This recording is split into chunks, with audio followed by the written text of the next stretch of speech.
la de reparación a las víctimas, que esa institucionalidad no existe, que es la UARIP, y que entonces van a arrancar pues de cero genuinamente qué significa la reparación integral. Entonces era primera lucha y primera ganancia, no dejar que la ley se acabara de manera inmediata, sino que fuera parte de este componente del punto 5.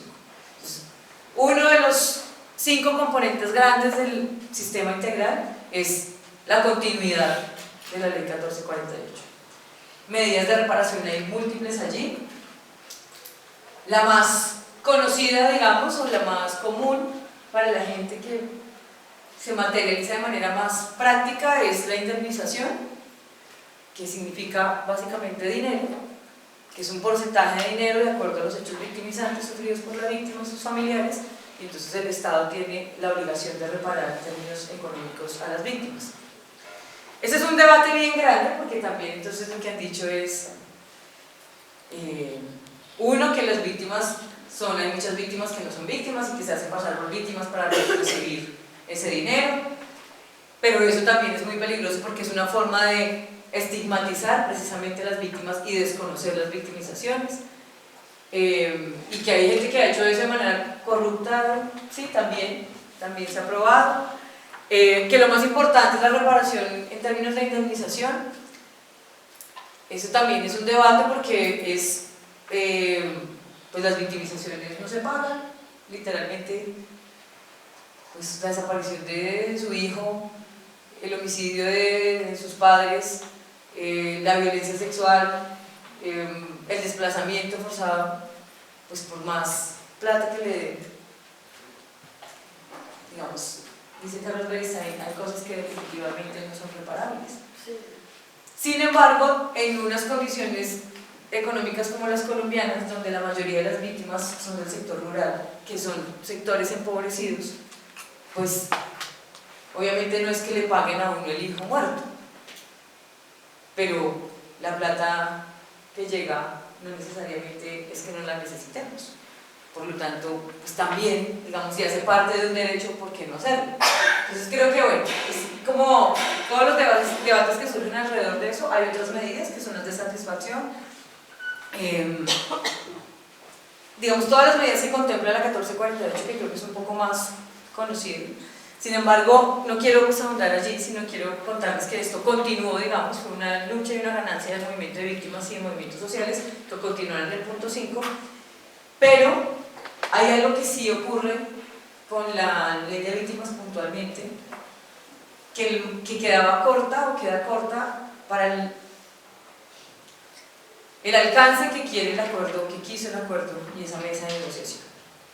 Y las mismas víctimas y el mismo movimiento social y los mismos plenipotenciarios lo reconocieron, y por eso decidieron crear algo por encima o más grande que la ley de víctimas y tierras, que fue el sistema integral. Y básicamente tiene que ver con un par de cosas. Uno, el reconocimiento de la ley de víctimas, de las víctimas desde el año 85 en adelante. Es decir, las víctimas del 85 para atrás, según la ley, no existen. Claro, en una ley eso tiene unos criterios, pero esos criterios de la ley contradicen el espíritu del acuerdo, y es que en el acuerdo de paz se discutió y se aclaró, y por eso el punto 1 existe y el punto 2, y es que el conflicto armado en Colombia, casi que de manera consensuada, se considera que aparece en los años 50. Por lo tanto, las violencias del 48 en adelante produjeron víctimas. Por lo tanto, las víctimas producidas del 48 al 85 sí existen, o existieron, están sus familiares, no solamente del 85 en adelante. Entonces, primer elemento, digamos, contradictorio entre la ley de víctimas y lo que plantea el principio del punto 5, y es reconocer todas esas otras víctimas hacia atrás. Claro, uno entiende también las lógicas del Estado en términos presupuestales. Si a este punto indemnizar víctimas del 85 en adelante está siendo una tarea casi que imposible, porque no hay plata para tanto dinero. Imagínense donde reconociéramos las víctimas desde el 48 o del 85 hacia atrás. Pues claro, eso en términos presupuestales es una cosa que es más imposible todavía. Pero como el acuerdo de paz no está para indemnizar ni para dar plata, sino para cambiar las lógicas y las dinámicas del país, entonces por eso, digamos, no, el sistema no está pensado solo en términos de indemnización, sino de otras formas de reparación, a las que les da un vuelo mucho más alto, unas tareas mucho más profundas, y por eso termina creando un sistema que incluso genera 3 organismos distintos, diferenciados, pero que tienen como centro las víctimas y la construcción de paz del país. Y ahí es donde aparece precisamente, aparte de la ley de víctimas y restitución de tierras, que si ustedes la miran tiene que ver con el punto 1, con el punto 2, con el punto 3, con el punto 5 y con el punto 6, con todo, crea el sistema integral donde aparece la creación de la JEP, que es la Justicia Especial para la Paz, que es el órgano judicial por excelencia, que tiene pues, investigadores, fiscalía, jueces, magistrados, que hace investigaciones de carácter judicial, que juzga a las personas, o sea, a los responsables, y que plantea sentencias absolutorias o condenatorias, como cualquiera de los procesos judiciales, y en las condenatorias, en sus sentencias, planteará que más allá de tener medidas intramurales, cárcel, lo que plantea es que las medidas sean de justicia restaurativa, es decir, que lo que ellos y ellas paguen en el marco de su responsabilidad con los hechos violentos en el marco del conflicto armado,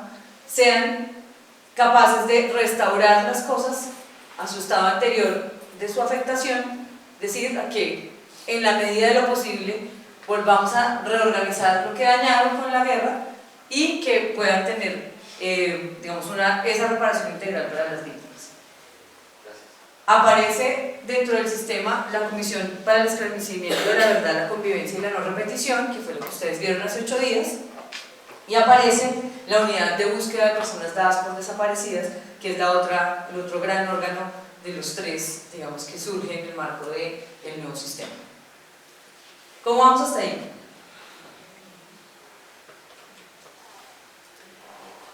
Yo no me voy a dedicar a la JEP ni a la comisión, porque ya vieron la comisión y van a ver la JEP. Quiero puntualizar aquí, pues mostrar un poco las diferencias de manera general, pero quisiera concentrarme en esta primera parte de la mañana más en la unidad de búsqueda, en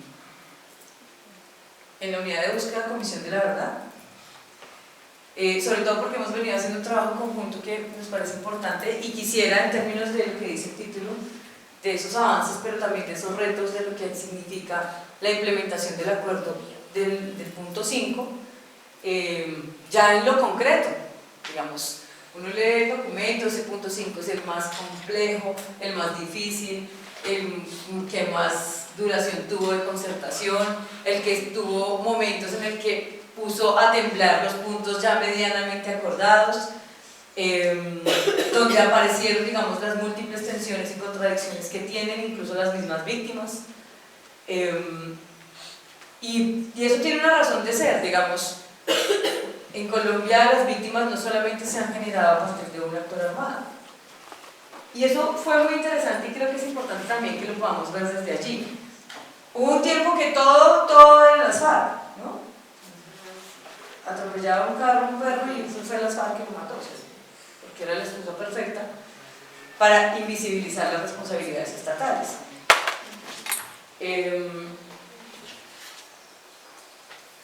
Incluso hubo sectores o territorios que por su cabeza y en su historia el paramilitarismo no existió,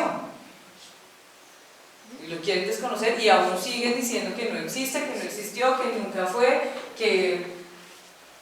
Entonces el punto de víctimas lo que hizo fue hacer visible esas cosas que no habían sido visibles en el conflicto armado, y es, por ejemplo, que las distintas victimizaciones se generaron por todos los actores armados, pero además que hubo énfasis en victimizaciones por actor armado, pero además que tuvieron control en los territorios de manera simultánea, temporal, de alternancia, digamos, de control de los territorios, y que además pues la sociedad colombiana no es una sola, no hay un solo tipo de víctima, no hay un solo pensar en las víctimas, ni en los indígenas, ni en los afro, ni en las mujeres. Claro, ahí lo que surgió fue todo el gran debate del tipo de sociedad que queremos.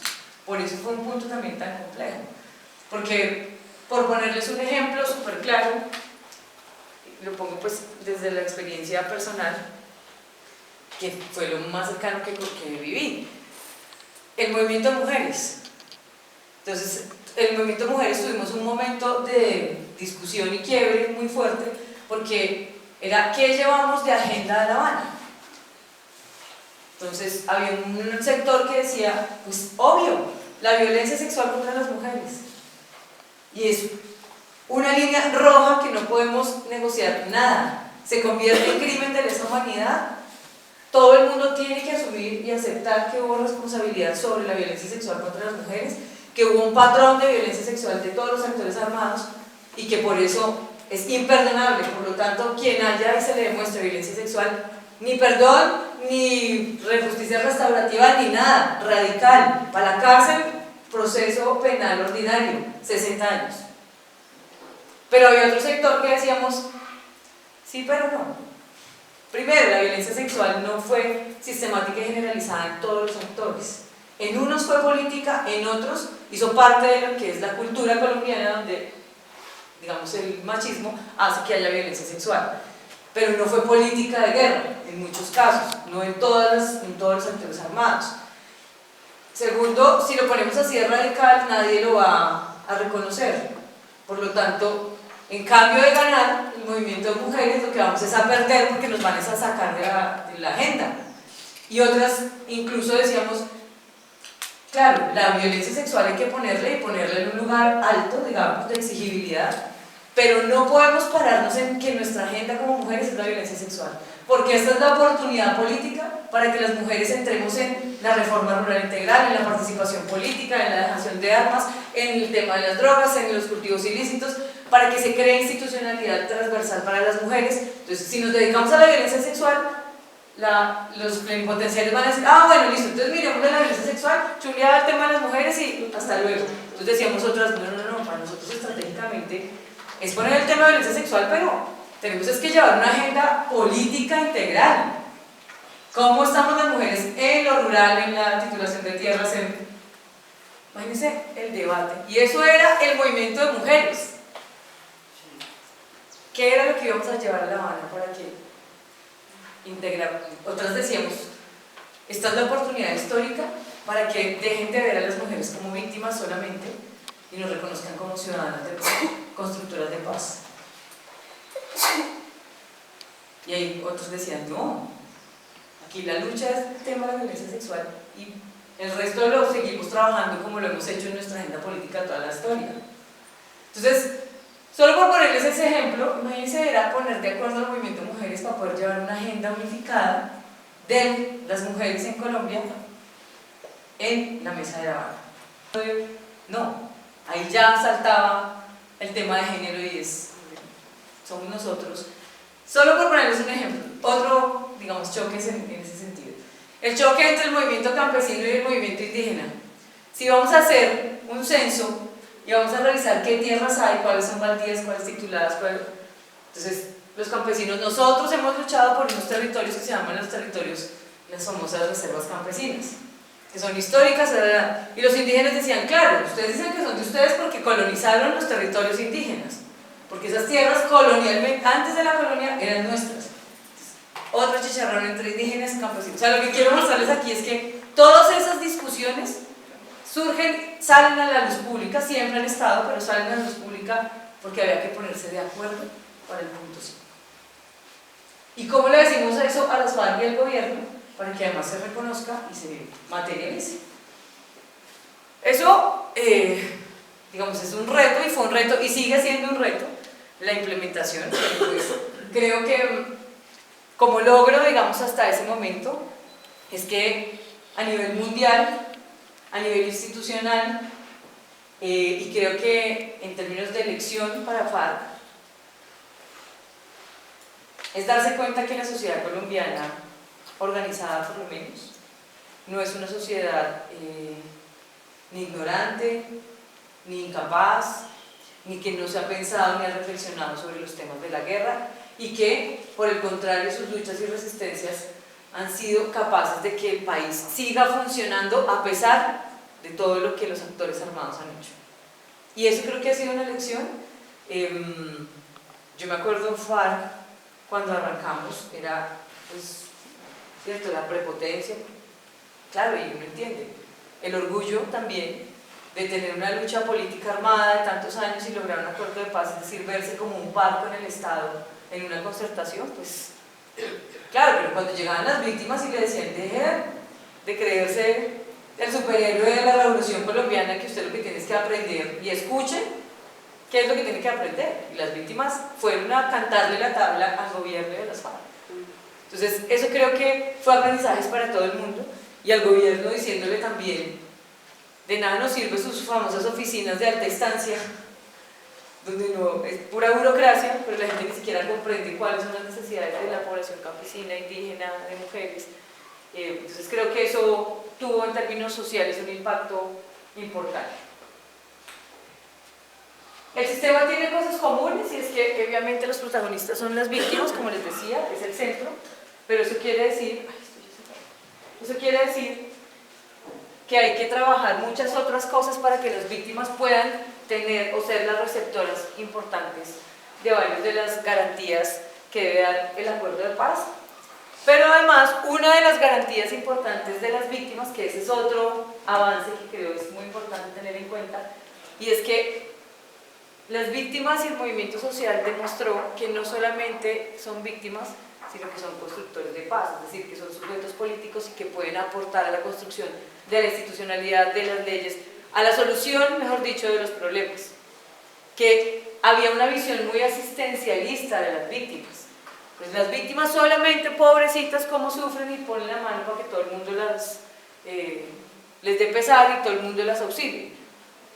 Esto fue la demostración de que no son pobrecitas y que son incapaces, sino que al contrario, tienen mucha claridad de qué es lo que se quiere, cómo debe cambiarse la institucionalidad, qué es lo que debe hacerse en materia de derechos, cómo puede garantizarse, qué estrategias pueden utilizar. De hecho, el movimiento de víctimas, el movimiento de mujeres, campesinos, etc., pues toda la vida, y me acuerdo en las negociaciones lo que planteábamos era, usted no puede venir a decirnos cómo se reparan las mujeres. Nosotros tenemos claro cuáles son los daños, los impactos y qué es lo que nosotros necesitamos en términos de reparación. Son las víctimas las que dicen qué es lo que es reparable y qué no es reparable. Por lo tanto, no es que sean sujetos pasivos de la construcción de paz, sino que son sujetos activos y proponentes de esa construcción. Responsables, los directos e indirectos en el conflicto armado.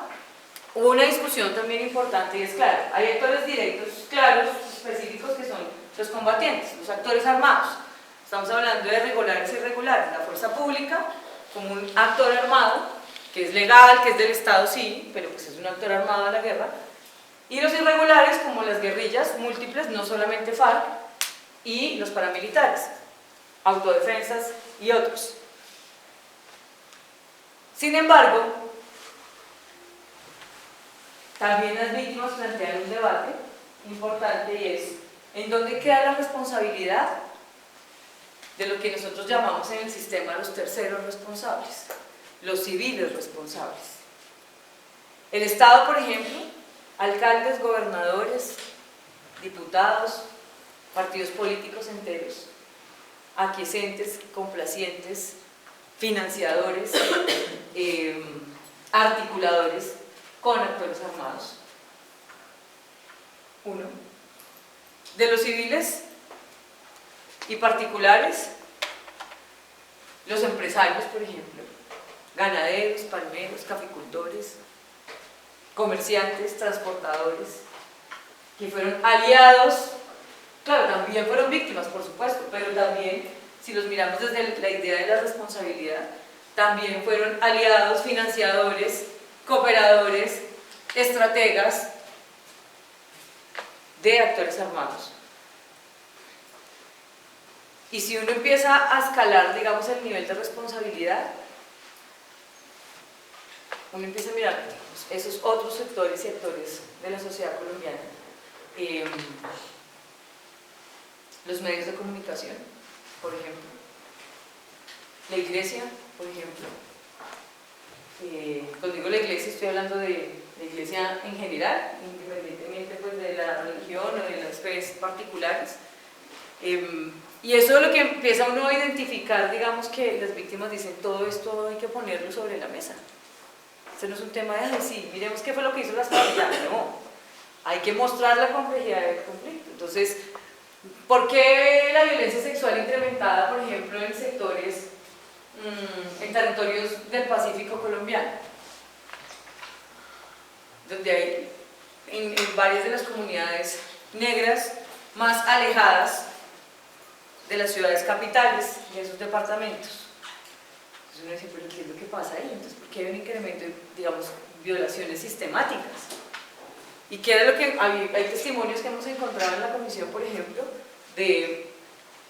donde nos dicen, es que el sacerdote, como nosotros tenemos prácticas tradicionales también distintas, así como las comunidades indígenas, entonces la que hace la curandera, la que hace la yerbatera, diciendo términos generalizados, y entonces el sacerdote le parecía que era medio bruja, entonces el sacerdote le informaba a los paramilitares que habían unas mujeres medio brujas en la comunidad y esas eran las que coincidencialmente terminaban violadas por los paramilitares. El rol de la iglesia, ¿dónde está la responsabilidad? O los sacerdotes que también conocemos, que en el día daban la misa, administraban el cementerio y por la noche le entregaban las llaves a la gente de las FARC o del ELN para que metieran las armas y las guardaran en el cementerio. También conocemos de esos casos. Lo que quiero decirles es la dimensión que es lo que implica reconocer de manera clara las victimizaciones, la forma, lo que ocurrió, pero sobre todo por qué ocurrió, para qué ocurrió y a quién le sirvió. Y ese fue, digamos, el debate que pone el punto 5 del acuerdo, de sí, ya sabemos que no hay tierras, hay que hacer titulación de tierras, no sé qué, revisar el censo, listo, punto 1. Pero lo que hay que hacer de fondo en términos de reparar a las víctimas es no solo titularla y entregársela o restaurársela, sino por qué ocurrió eso, para qué lo hicieron, quién se benefició, porque si no se aclara eso es posible que siga y continúe la práctica. Si lo que quieren es, ¿cierto?, exterminar un grupo social, político, étnico, pues más allá de que titulen una vez o dos o tres o cuatro veces la tierra, lo que hay que mirar es cómo frenamos, por ejemplo, unas particularidades alrededor de las prácticas racistas o sexistas o clasistas. Entonces, esos eran, digamos, los debates que pone el tema de la implementación de este acuerdo, de esos responsables directos o de los otros responsables que a veces son muy invisibles y que, digamos, es necesario que el sistema integral de verdad, la verdad tendría que tener un rol fundamental.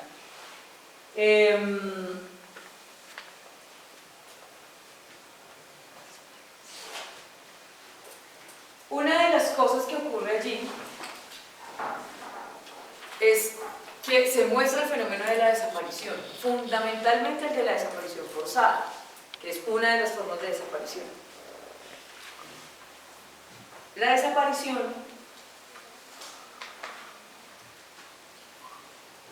podrían decir a las otras víctimas que no son de desaparición, ¿por qué le generan una entidad, un órgano específico a la victimización de la desaparición, al fenómeno de la desaparición?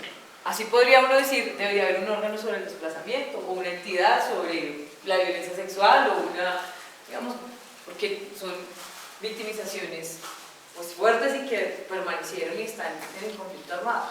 Sin embargo, la unidad de búsqueda se crea y lo deciden así.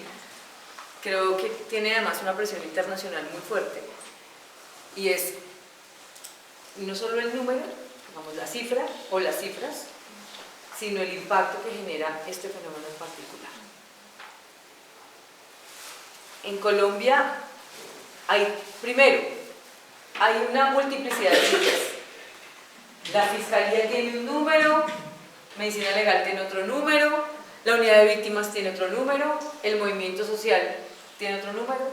El caso es que oscila entre las 40.000 y las 120.000 personas desaparecidas en Colombia en el marco del conflicto armado. el número de desaparición forzada en Colombia es más alto que la desaparición que se generó en todas las dictaduras del Cono Sur.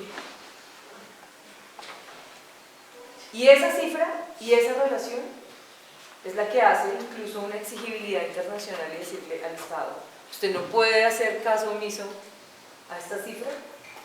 Y dos, no puede hacer caso omiso a una práctica que implica la prolongación de una victimización. Por lo tanto, el impacto social, comunitario, familiar, personal que genera la desaparición es un impacto que no va a ser posible que se sane la sociedad si tenemos desaparición forzada.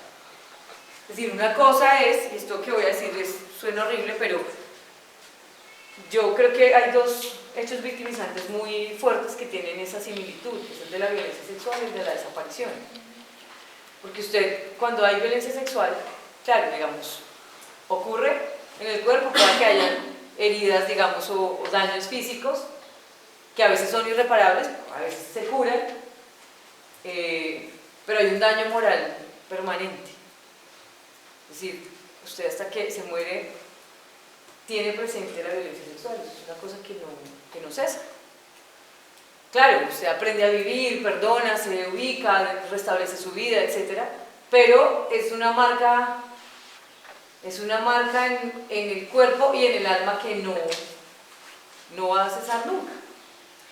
La desaparición es un poco peor en esa misma lectura, y es, si usted sabe que su familiar está muerto, pues usted lo entierra. Si usted sabe que si se desplazó, sabe que tiene que volver a arrancar en su vida, si tiene un límite en el que usted decide. Decidir cesar la desaparición puede ser más doloroso que seguir esperando que aparezca, porque es casi que usted tenga que tomar la decisión de hacer caso de que su familiar está muerto, casi que matarlo simbólicamente para poder seguir. Entonces, esa decisión en seguir esperando toda la vida o asumir que su familiar está muerto, ¿cuál es peor? Por eso el impacto, digamos, psicosocial que genera la desaparición forzada es mucho más difícil de resarcir. Y por ese motivo, por esos dos motivos, se crea la unidad de búsqueda de personas dadas por desaparecidas. Es de carácter extrajudicial, eso es importantísimo, así como la Comisión de la Verdad. Dentro de las tres entidades, la única judicial es la JEP, las extrajudiciales son la Comisión de la Verdad y la Unidad de Búsqueda. Ustedes ya saben por qué la Comisión de la Verdad, supongo yo, que lo hablaron hace 8 días. ¿Por qué la Unidad de Búsqueda es extrajudicial? Porque el centro de la unidad es la búsqueda y encontrar a las personas desaparecidas, vivas o muertas, ¿cierto? No saber quién las desapareció, ese no es su fin, para eso puede estar la JEP. Aquí es al revés, aquí necesitamos las personas que sepan de a quién desaparecieron, no para juzgarlas, sino para que nos den los datos de dónde están los desaparecidos, porque sabemos que en una lógica del conflicto armado, los actores armados pues fueron los que hicieron las desapariciones. Por lo tanto, no podría ser judicial, pues porque si usted sabe que desapareció 10 personas, pero además sabe que su compañero o su camarada o su lanza, porque aquí la desaparición la ha hecho todo el mundo, hizo lo mismo en otro departamento y hay la fosa común, y a mí no me interesa juzgarlo, sino me interesa es que al contrario, vengan y nos cuenten en dónde están esos desaparecidos. Por eso ese carácter extrajudicial, es decir, aquí se apela más a la verdad y es más importante el derecho a la verdad, porque puede generar más reparación. De nada me sirve, y se los voy a contar con un ejemplo que nos ocurre cotidianamente en la comisión y en la unidad, y es, por ejemplo, trabajamos con militares comparecientes, militares que están condenados por ejecución extrajudicial, falsos positivos. Y entonces, por ejemplo, ellos me dicen, Lili, yo estoy condenado por 3 personas que maté, 3 civiles, homicidio de persona protegida. Y a la JEP, pues llega esa sentencia. Yo tengo una condena de 45 años de cárcel en la ordinaria, me sometí a la JEP, en la JEP estoy con libertad condicional, y cuando me llamen, me van a llamar por esas 3 personas que asesiné. En la comisión nos dicen, pero yo le voy a contar de las 32 personas adicionales. Esas no las tengo y no las han investigado. Y en la JEP no las voy a decir, porque aumentaría la pena, pero aquí quiero decirles para que sepan en dónde están, porque entendemos que hay 30 familias buscando a estas personas. Lo que quiero decirles es, fíjense la importancia de la extrajudicialidad. Y aquí se gana en verdad de manera muy amplia, muy amplia. Y ayer en Armenia un compañero me decía, ¿y pues de qué gana uno, qué ganan las víctimas o por qué se podrían sentir reparadas con la verdad? Que eso suena como tan abstracto. Entonces yo le ponía el ejemplo es, créanme que un familiar va a estar más tranquilo, no de que diga, claro, condenaron a este por los 3 muertos, sino que antes de eso prefiere hablar con este que le diga dónde están los otros 30 para poderlos encontrar. Por eso la verdad termina siendo, y en términos extrajudiciales, estas 2 entidades tienen esa responsabilidad y tienen una ganancia muy importante de cómo puede la verdad ser realmente reparadora. Y eso, si usted lleva 25 años buscando a su familiar, creo que es mucho, eso es un término de justicia restaurativa mucho más alto que el proceso que vaya a llevar el señor Cajero. Y en términos humanitarios, pues porque efectivamente la idea es que sea una entidad que pueda acompañar, no solamente acompañar y reconocer, no solamente la búsqueda y el encontrar, sino fundamentalmente reconocer cada uno de los pasos que implica ese proceso de la desaparición. Uno de ellos, el más importante, es el reconocer la desaparición. Esto puede sonar una bobada, pero es que en Colombia solamente hasta la Constitución del 91, y eso fue gracias al movimiento de víctimas y movimiento de derechos humanos, que logró que existiera el delito de desaparición forzada. Hablaba del secuestro simple, y se creía que era un secuestro simple, y la gente decía, no, es distinto un secuestro a una desaparición forzada, porque aquí hay una intencionalidad, y usted lo retiene y nunca jamás vuelve a saber. Normalmente un secuestrado, hay una forma de devolverlo. Un desaparecido, ni siquiera sabemos si es posible devolverlo porque no sabemos si siquiera existe el cuerpo. Entonces la práctica es distinta, con un agravante, que la práctica ha estado muy de la línea de prácticas ilegales por parte del Estado. Y luego se incrementa en determinadas décadas y terminan todos los actores armados vinculándose a la desaparición forzada como práctica de guerra. Entonces aparece en el 91. Y lo que hace la unidad en términos de acciones humanitarias, lo primero que tendría que hacer, y lo decíamos hace poco, es lo primero que habría que hacer es reconocer que existen personas desaparecidas. En Colombia negaron históricamente que había personas desaparecidas. Y eso es, digamos, es un acto de reconocimiento que implica un primer elemento de reparación y es, no es mentira que su familiar está desaparecido, es verdad, les creemos y a partir de eso hay que construir unos registros. Como les digo, hay multiplicidad de cifras y lo que más o menos estima, lo dice Luz Marina Monzón, que es la coordinadora, la directora, en el marco del proceso de paz y en el acuerdo puntualmente cuando se firma, se incrementan las cifras del registro que tiene el movimiento social. ¿Por qué se incrementan? Porque hubo sectores y territorios donde la gente nunca denunció que tenían sus familiares desaparecidos. Pues porque estaban en lógica de guerra. Entonces lo decían las compañeras con las que trabajamos ahorita para el encuentro de Pasto, decían, pues yo que iba a ir a denunciar, pues a la fiscalía ni loca, a la policía menos, pero a la personería tampoco, porque el personero, el alcalde, el médico, todos eran puestos por los paramilitares. Yo que iba a ir a denunciar que mi familiar estaba desaparecido, al contrario, todo el mundo callado. Entonces, claro, aparece el proceso de paz y ahí sí mucha gente se anima a denunciar y pues claro, obviamente las cifras se elevaron, ahora sí aparecieron los desaparecidos que sabemos que están desaparecidos y existen. Entonces, esas cifras cambiaron y creemos que la unidad pues tiene una labor muy importante de 20 años para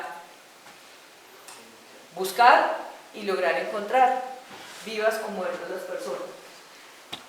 Tiene unos enfoques, que son los enfoques, digamos, que plantea el acuerdo en general, el participativo, el territorial, diferencial y de género, muy en la línea de el territorial de escudriñar ese tipo de cifras y cosas, fenómenos que ocurrieron alrededor de la desaparición, como los que les estoy contando, territorios donde nunca estuvo el Estado y ahora más o menos llegó con el acuerdo de paz, territorios donde fueron controlados históricamente por algún actor armado y que si el actor armado es FARC, hay una vía porque hay una mesa de trabajo con FARC para encontrar desaparecidos, entonces ahí hay una posibilidad, digamos, importante, y de reconocer esos territorios precisamente en los que nunca se supo nada porque era imposible hablar, mucho menos denunciar. El enfoque participativo y diferencial y de género tiene algo que es muy difícil, pero es importante. La desaparición y puntualmente la desaparición forzada ha sido un fenómeno que lo ha abanderado la sociedad civil. Es decir, en Colombia la institucionalidad pues primero no lo reconocían, mucho menos iba a tener institucionalidad para buscar.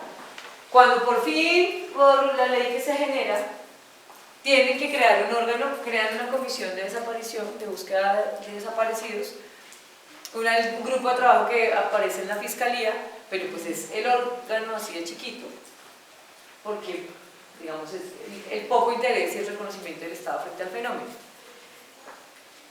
¿Quiénes han buscado los desaparecidos e incluso encontrado a los desaparecidos? Han sido las mujeres y los familiares. Es decir, casi que quien ha diseñado las metodologías y estrategias de búsqueda han sido las familias. No sé si ustedes conocen, creo que seguramente lo han escuchado, los casos de los falsos positivos de Soacha, que es una forma de desaparición, ¿cierto?, con ejecución extrajudicial. ¿Qué pasó con doña Luz Marina, con todas las madres? Pues lo que hicieron fue eso, construir casi toda una estrategia, ¿cierto?, de búsqueda, de indagación, se volvieron expertas, lo dicen algunas, se me volvió abogada, psicóloga, investigadora, detective, todo, para poder hacer la búsqueda de mi hijo hasta lograr encontrarlo. El caso más conocido, sonado, ejemplificante incluso, el de Fabiola Lalinde, ¿cierto?, la operación Sirirí, no sé si la conocen, ya ahorita vemos una partecita de lo que ella nos recomienda. Fabiola duró más de 25 años buscando a su hijo hasta que lo encontró. Tiene un registro, un archivo literal, documentos, fotos, papeles, certificados, denuncias. Es un archivo inmenso, imagínense, más de 25 años. Y es un archivo que ganó la custodia y el un premio internacional de la UNESCO como mujer buscadora de desaparecidos. No solo de su hijo, ella empezó la lucha con su hijo, pero esa es otra práctica, por eso es lo participativo y el reconocimiento de lo diferencial y de género. Normalmente las mujeres empiezan a buscar y no buscan solamente a su hijo o hijas, o familiares, esposos, padres, sino que empiezan una lucha de articulación, de búsqueda de esos otros desaparecidos. Fabiola le pasó de todo, es una señora, una mujer antioqueña. Le hicieron todas las trampas que ustedes se imaginen, le metieron droga en la maleta, la metieron a la cárcel, le hicieron un atentado, porque ella descubrió finalmente que la desaparición de su hijo, que era un activista joven de la Universidad Pública de Antioquia, perseguido por creer que era guerrillero en los años 80, lo desapareció una brigada del ejército.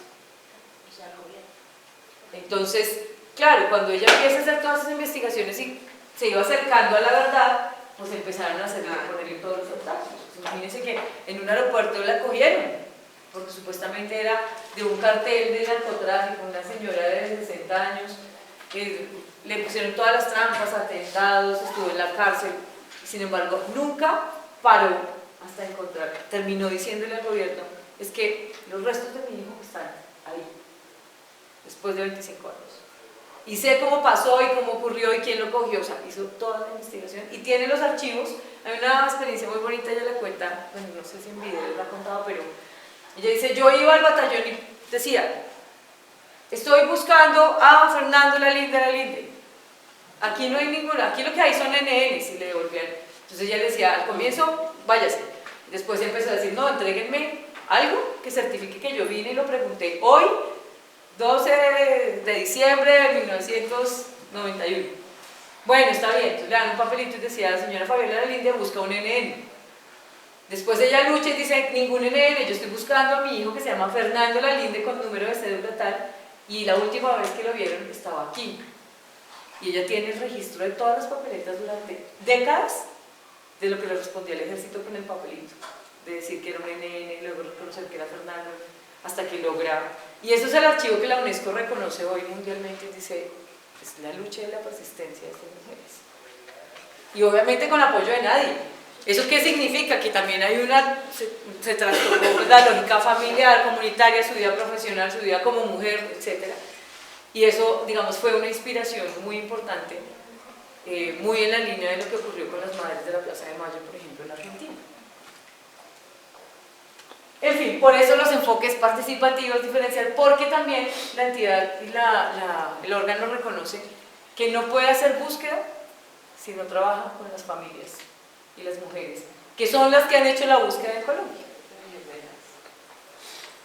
Han sido ellas y ellos.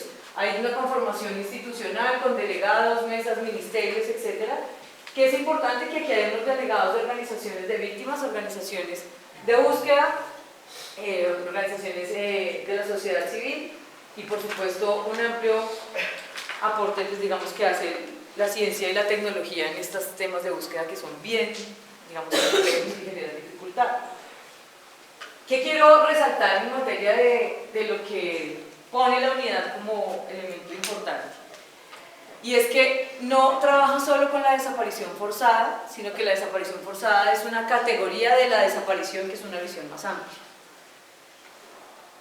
Habla de 4, digamos, elementos o 4 tipologías de desaparición.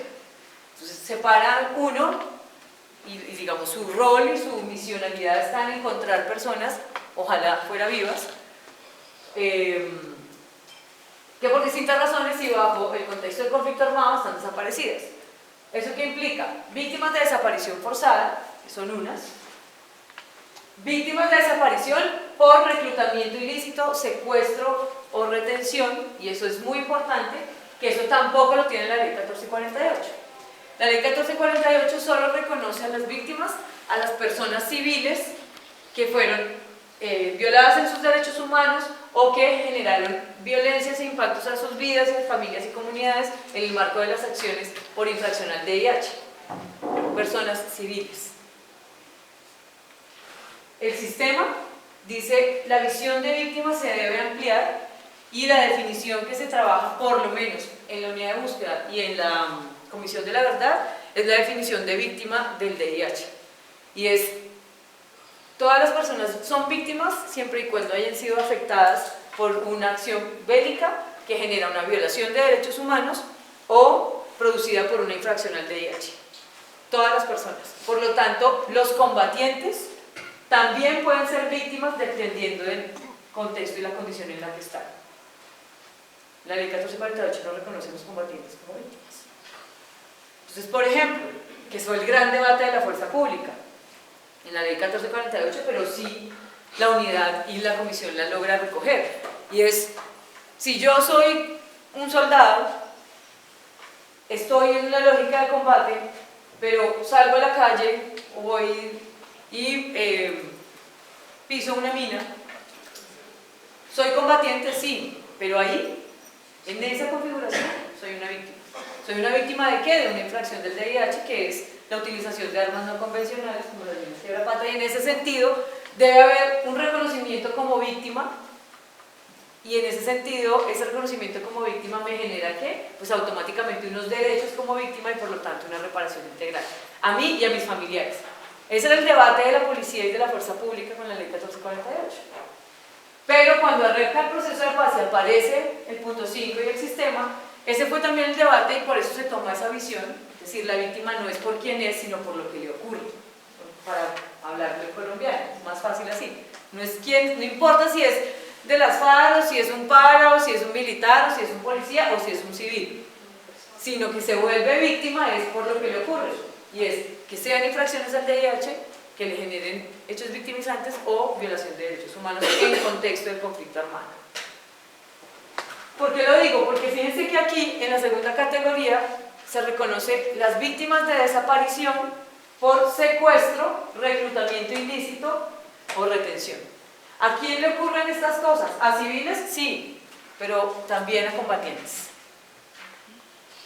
Los policías secuestrados, por ejemplo, que terminaron siendo desaparecidos y en algunos casos ejecutados extrajudicialmente. El caso de los diputados del Valle, que es uno de los más conocidos.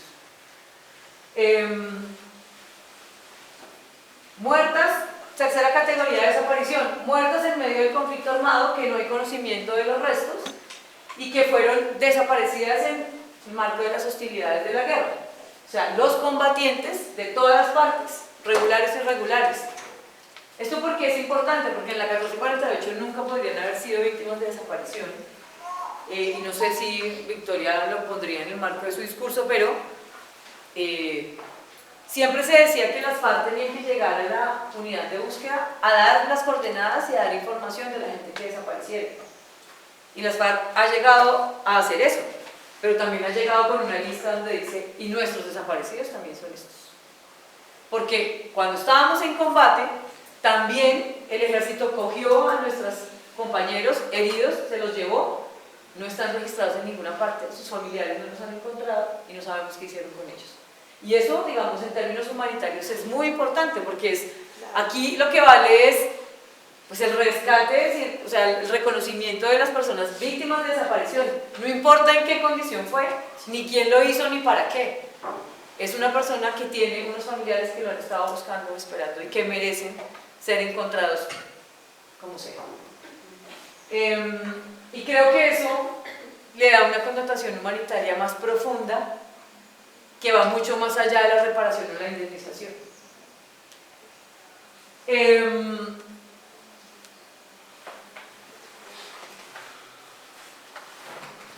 Tiene un periodo, y es obviamente antes del 1 de diciembre del 2016, porque por la firma del acuerdo, y va desde el 58, donde se reconoce el conflicto armado según el acuerdo de paz.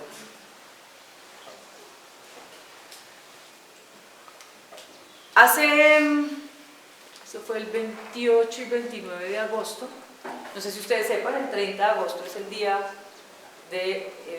nacional de la desaparición, la retención y la desaparición.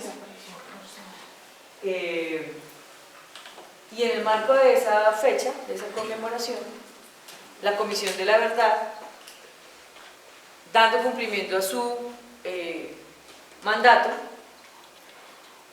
con el objetivo de reconocimiento, hace un acto público de reconocimiento, y eso también fue un debate muy interesante, hace un acto público de reconocimiento a la búsqueda, a la persistencia, perdón, de la búsqueda que hacen familiares de mujeres a los desaparecidos. Cuando digo que fue un debate es porque la gente decía el reconocimiento debe ser a la desaparición forzada. Y nosotros decíamos no, el reconocimiento no puede ser al delito. El delito ya está reconocido. Lo que hay que reconocer es la persistencia de los familiares y fundamentalmente de las mujeres que han hecho la búsqueda de sus familiares y de otros desaparecidos. Ese fue un debate que tuvimos con la unidad de búsqueda, porque la unidad de búsqueda decía hay que reconocer la desaparición forzada, y pues reconozcamos todos los tipos de desaparición, pero lo que debemos reconocer es la persistencia de los familiares y las mujeres. Entonces construimos un proceso que lleva varios tiempitos, donde en el marco de nuestro mandato como comisión se hace, digamos, una primera audiencia a nivel nacional de reconocimiento a la búsqueda, a la persistencia de esa búsqueda. Lo hicimos conjuntamente con la unidad, y lo hicimos conjuntamente con la unidad, aunque sea un mandato de trabajo nuestro, lo hicimos por un motivo, porque nosotros como comisión tenemos la labor de esclarecer, de reconocer lo sucedido, de brindar herramientas para la convivencia y proponer estrategias para la no repetición. Pero quien busca es la unidad de búsqueda. Entonces decíamos, quedamos cojos, nosotros podemos hacer el acto de reconocimiento, que eso genera reparación en materia de verdad, pero cuando digo quedamos cojos es, y esto se lo entregamos, y así lo hicimos en el acto en Pasco. El padre Francisco le entrega a Luz Marina Monzón este reconocimiento y dice, y la labor, ya ven ustedes. Nosotros tenemos 3 años, que en este punto ya son 2 años de existencia, la unidad de búsqueda tiene 20. Nosotros hacemos el acto de reconocimiento y ustedes, pues, a su labor, que es dedicarse a encontrar personas desaparecidas. Quiero que veamos el video, un videito que hicimos para que cerremos aquí.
Hablábamos del impacto que tiene esto en términos de salud física y mental y el impacto, digamos, psicosocial que genera este tipo de cosas. Porque, digamos, a título personal, que esté enferma no es gratis. Es decir, ya eso los que trabajamos en estas cosas rápidamente identificamos ese tipo de asuntos. Yo le decía ya a la profe Claudia ahorita que la alergia que me dio en los ojos fue en el marco del liderazgo del reencuentro de violencia sexual y que esta bronquitis se la debo al reconocimiento de buscadoras de desaparecidos. Y eso tiene una explicación y es el impacto que genera ver de frente estas realidades. Sin embargo, también, bueno, uno tiene que buscar también estrategias para continuar, porque por lo menos las personas que hacemos parte de estas entidades, hacemos estos trabajos, donde todos los días estamos escuchando, viendo, descubriendo, y que además nuestra labor es construir metodologías, escribir, presentar, preparar. Es decir, no hay un momento en el que uno se pueda salir de estas lógicas, entonces uno, digamos, psicosocialmente, puntualmente OIM está acompañando a la comisión, por ejemplo, para esos temas de poder uno mantener un equilibrio frente a estas situaciones. Retomo tu comentario porque podría uno quedarse en una condición de angustia, de decir esto, digamos, lo he dicho muchas veces, después de preparar este tipo de cosas, como decir, este país es una mierda. Ay, sí. Y uno entra en total decepción, desilusión, impotencia, pero también lo que uno logra cuando se da cuenta de qué impacto y qué genera, no solamente en términos de dificultad, sino de para qué sirve entonces todo esto. Y creemos que, yo por lo menos ya, aunque me genera mucha angustia muchas veces y me enfermo, sí también es darse cuenta de la posibilidad de que sí han cambiado mucho las cosas. Y lo que dices tú, es decir, hace, no sé, en los 90 esto no hubiera sido posible.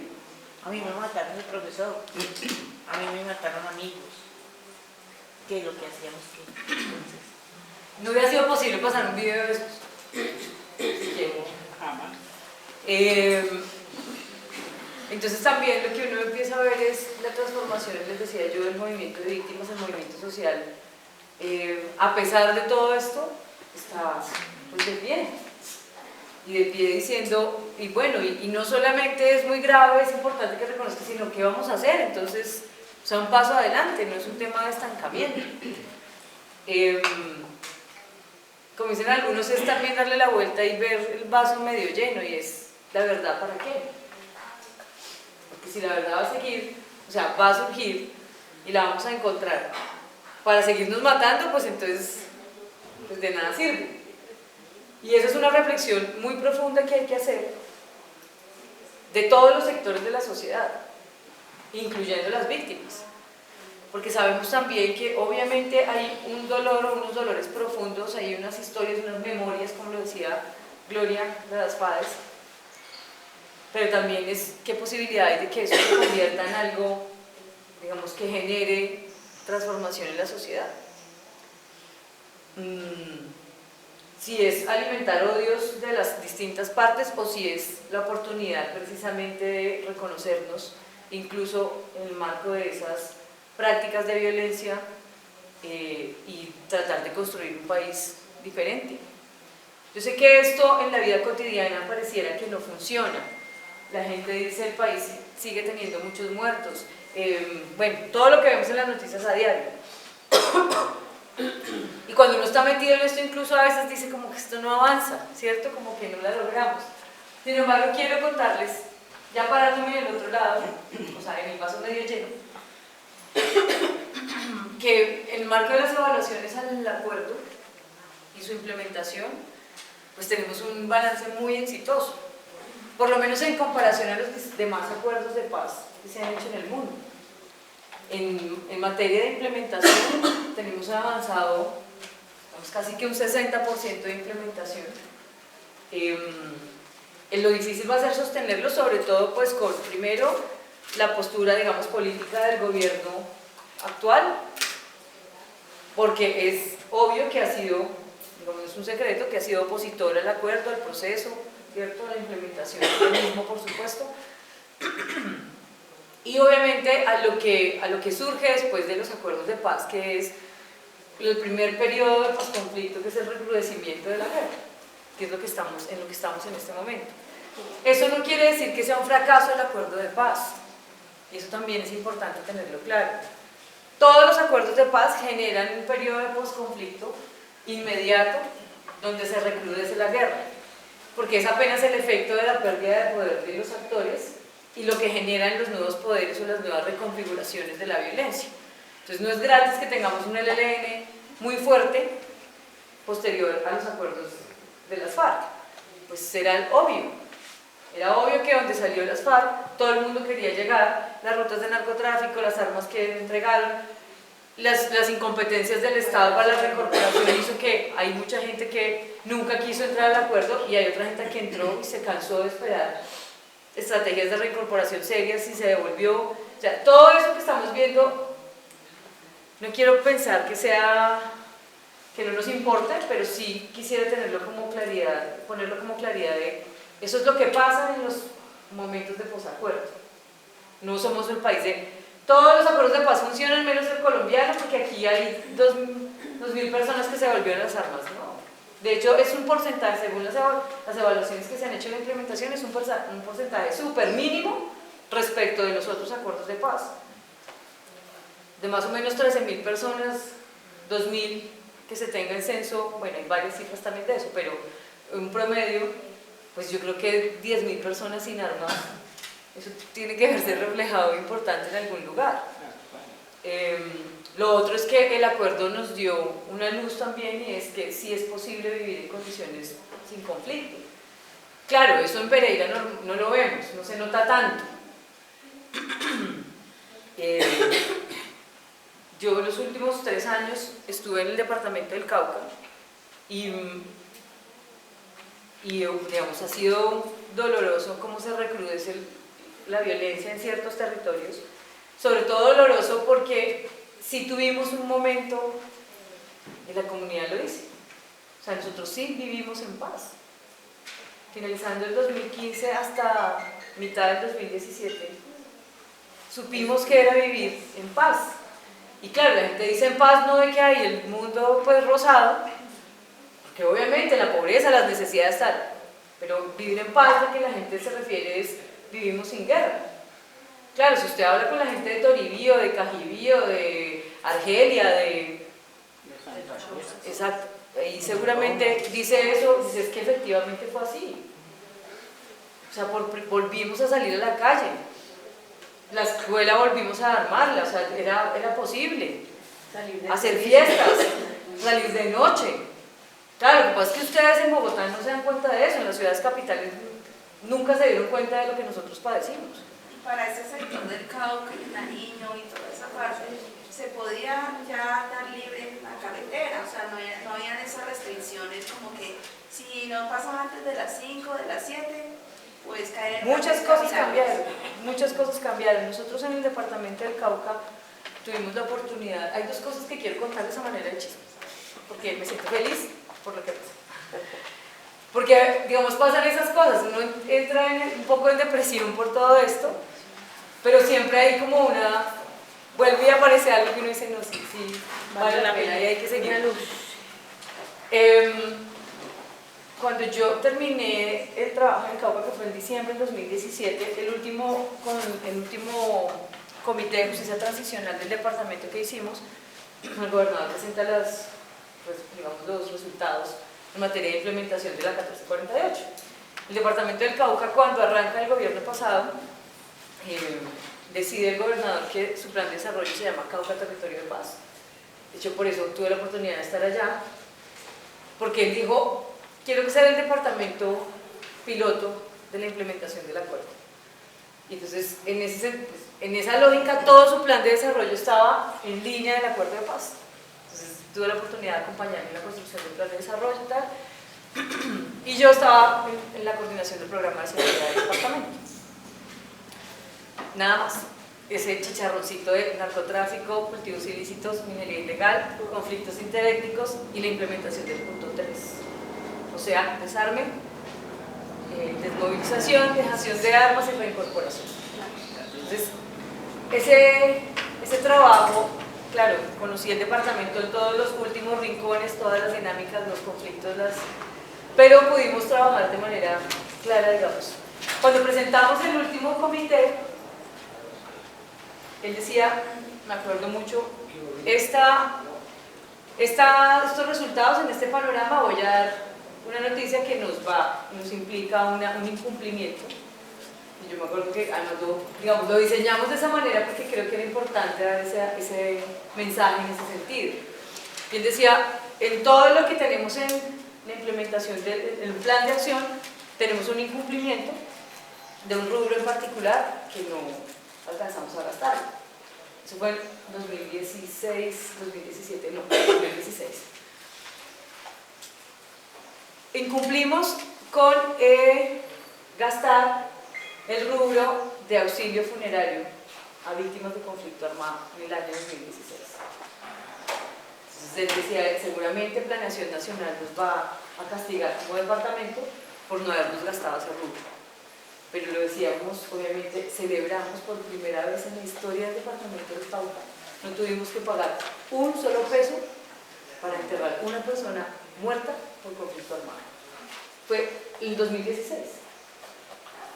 Entonces, claro, era una paradoja en lo que decíamos, bienvenido al castigo de Planeación Nacional, pero es que eso era una cosa, ustedes saben, el departamento del Cauca ha estado la guerra ahí metida en las raíces.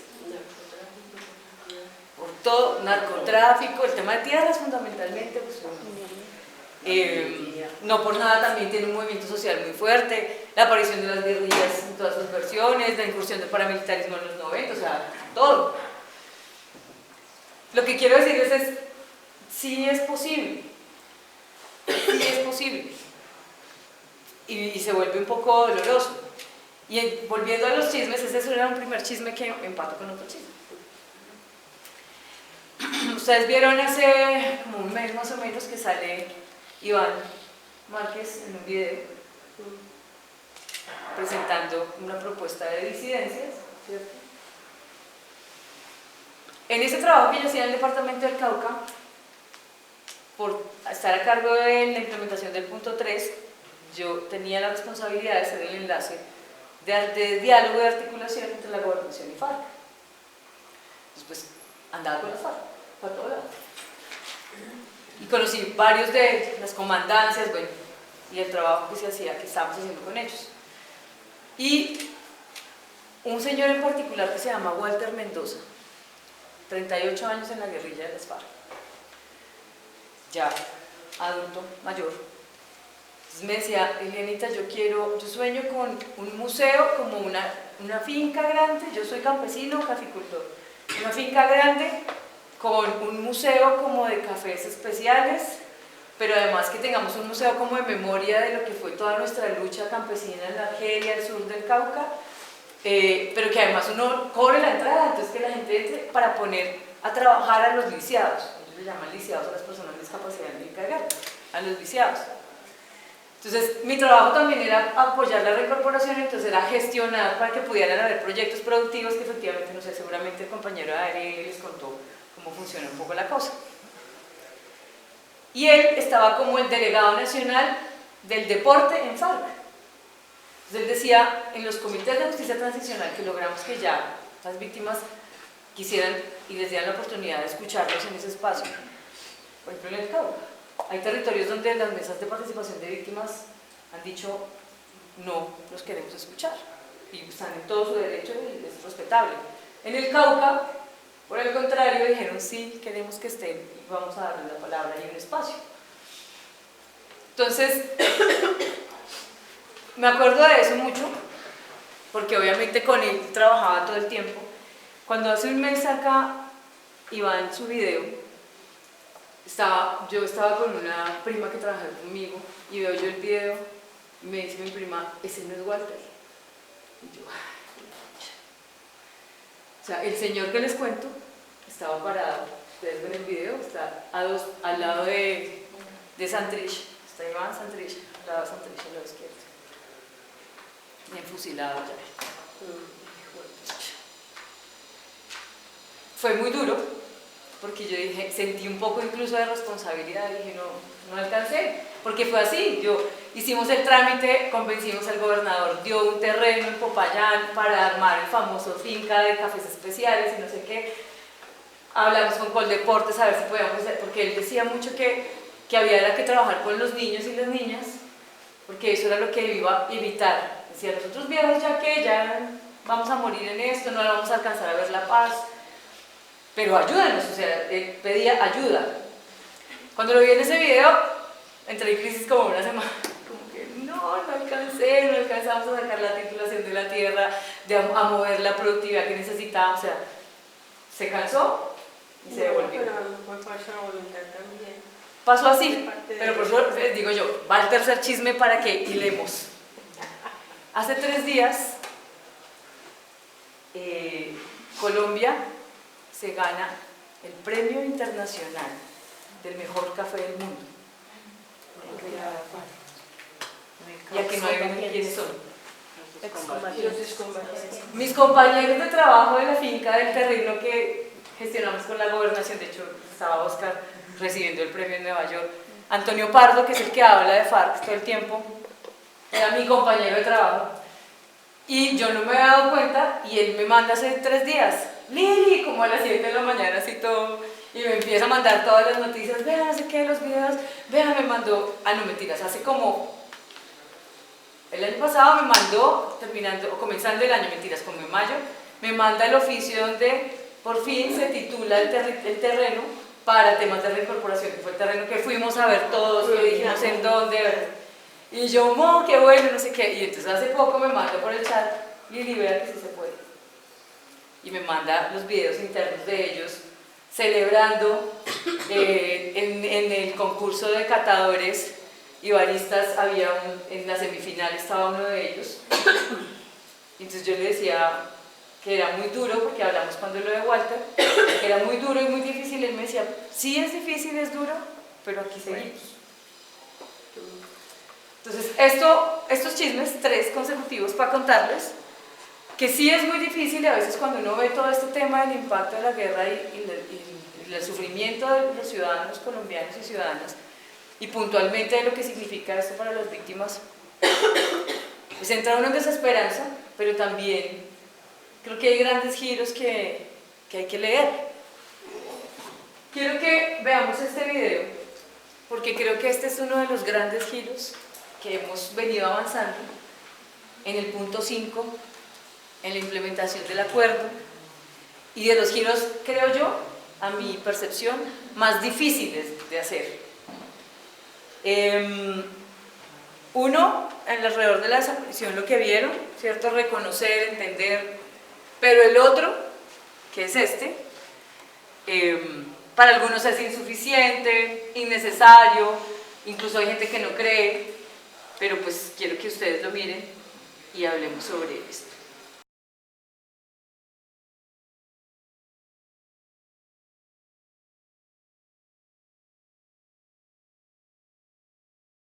Viendo el video, pues recordaba otro video donde también había un testimonio de HH, ¿cierto? Y finalmente,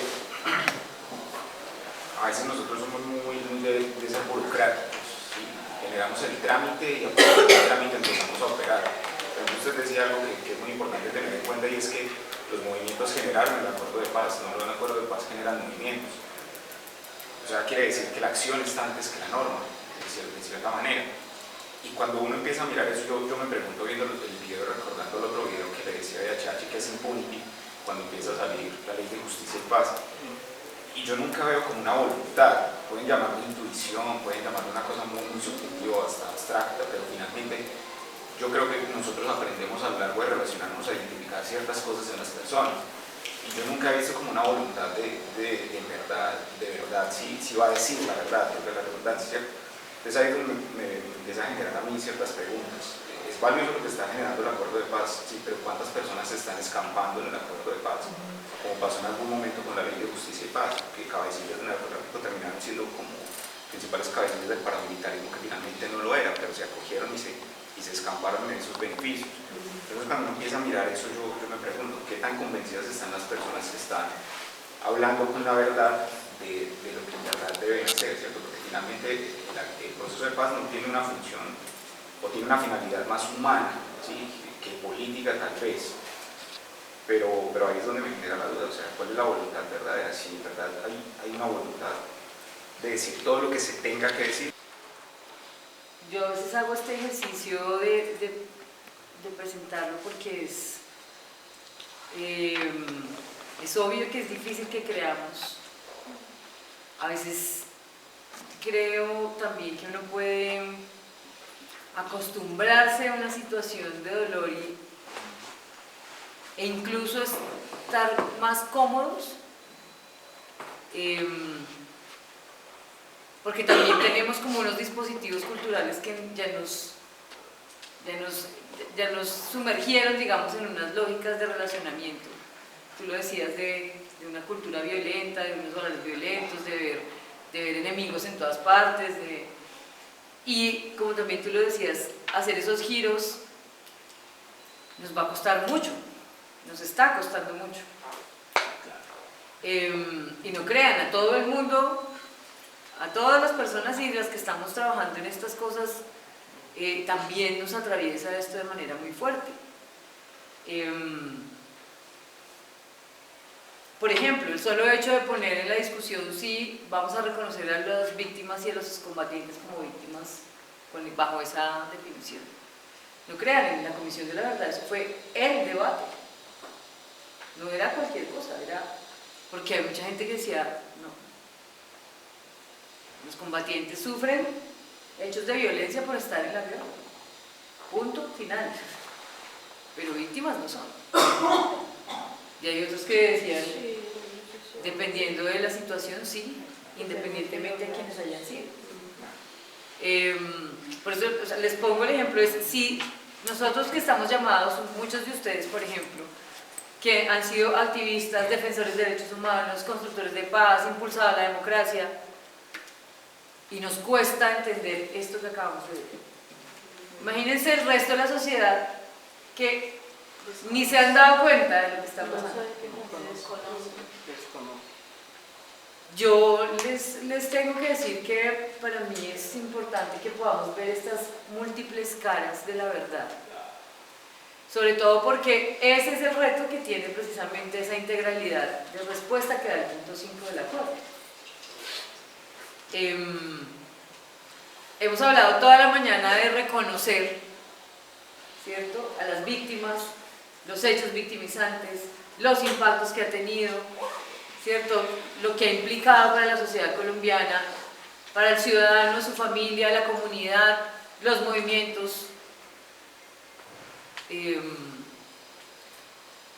el solo hecho de otorgar el espacio para que puedan hablar los responsables, ya de entrada se hace difícil. Como les digo, hay espacios donde la gente dice, no hablan, no entran, no los queremos ver, no los queremos escuchar.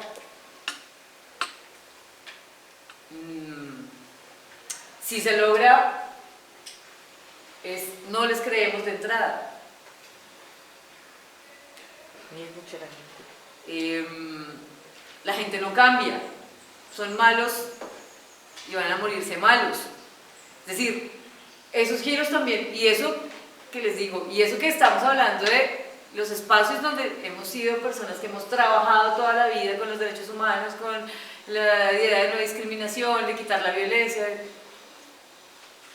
eso también es un giro, digamos, que pasa por el cuerpo de manera muy, muy fuerte. Sin embargo, creo que uno de los retos es que podamos comprender, y yo se los decía comenzando la charla, qué significa que sea el centro de esto sean las víctimas.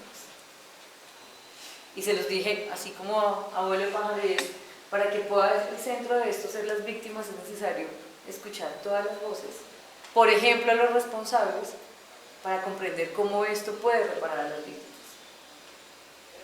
Sí, claro, pero fíjense que no es tan fácil. O sea, lo estamos viendo aquí. Yo solamente les presenté un video. Lograr ese video, ustedes no se imaginan lo difícil que es. Y no porque ellos no quieren hablar, sino porque es pensar si será importante, merecen que los escuchemos, qué irán a decir. De hecho, las discusiones de la construcción metodológica de estos espacios era ¿cómo le hacemos la entrevista? Entonces hay gente que dice, igual ya sabemos que no van a decir nada importante, nada serio, o sea, de entrada no se quiere escuchar. Si no dice nada que nos interese, no va. El temor también de decir, bueno, ¿en qué momento termina siendo un discurso justificador o, cierto, incluso, por ejemplo, en el caso de FARC, utilizando los discursos pues como estoicos y heroicos alrededor del argumento de la revolución, o de la fuerza pública, decir que no sabían nada de que les tocó, digamos, como discursos justificantes de los paras, como, sí, lo hicimos, no nos importa, de verdad. Y un poco el debate que dábamos era, pues si tenemos que apostarle a reconocer, pues la comisión no es un órgano judicial y nuestro interés no es saber si no tenemos un aparato que mida el arrepentimiento, ni estamos llamados a hacer mediciones de arrepentimiento. Tenemos una labor que es reconocer lo que ocurrió y para eso necesitamos escuchar a las víctimas, pero también a los responsables. Y este ejercicio fue, ustedes no se imaginan el debate de, incluso ya teniendo el video listo, ¿lo sacamos o no lo sacamos? El debate, o sea, la agarrada de mechas, por decir algo caricaturesco, la agarrada de mechas que hubo en la comisión, de todo el mundo, de los equipos técnicos, de los comisionados y las comisionadas, entonces, ¿para qué? Entonces, si no logramos dar un paso para que la gente también los escuche y los vea en otra lógica, no es una audiencia judicial, acá no estamos mirando cuántos muertos y cuántos años les van a poner de condena, no es nuestro interés, no es nuestra labor, tenemos una labor de promover la reconciliación, tenemos una labor de estrategias de convivencia, necesitamos escuchar todas las voces. Por un lado, otros argumentos es, sí, pero ellos hablan de las generalidades, no van a hablar de cada uno de los casos. La pregunta es, ¿tienen que hablar de casos en particular? Lo que necesitamos es que puedan esclarecer alrededor de patrones. Pero en muchos de los debates, ¿esto para qué sirve? ¿Va a ser una humillación a las víctimas? ¿Va a ser una oportunidad de las víctimas para hacer este giro a la sociedad en su conjunto de escucharlos en condiciones distintas? Una cosa es pararse en una audiencia de justicia y paz donde efectivamente tiene unas implicaciones. Tú lo decías, alguien decía que claro, van a decir cosas en la JEP y otras las van a decir en la comisión. Y entonces yo pensaba como, claro, uno podría decir, no, pues están vivos, no van a decir toda la verdad en la JEP, porque eso les implica judicialmente, ¿cierto?, castigos distintos.